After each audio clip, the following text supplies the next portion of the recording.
Anyone who looks at YouTube nowadays will see many instances of what are, or at least what appear to be, police brutality. And, I readily stipulate that police brutality does exist, always has existed. Police are given guns and badges and are given a tremendous amount of power. Power tends to corrupt, as Lord Acton said, and so there will always be police corruption to some extent and police brutality. But that being said, we have to look at the United States and the real facts on the ground and what are the solutions to this.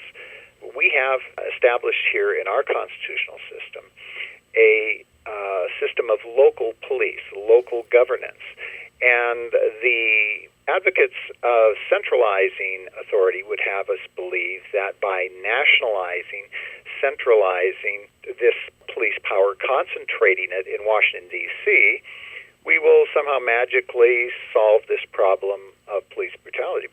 Basically, what we are doing in that is saying that somehow these folks in Washington are angels and they're not going to abuse the power.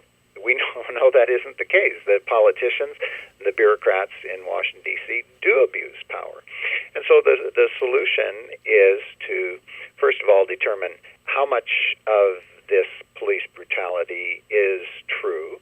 When we looked at it in our articles, we found out that it is being greatly exaggerated. When you look at the millions of encounters, the tens of millions or hundreds of millions of encounters that law enforcement has with citizens every year, the total amount of police brutality is quite small. And we would certainly not expect for it to get better by removing the local control over police and the local accountability and transferring it to Washington, D.C., or, as some advocate, actually putting international standards under the United Nations over our police. So we are going to have some kind of police authority, whether it be a sheriff or local municipal police.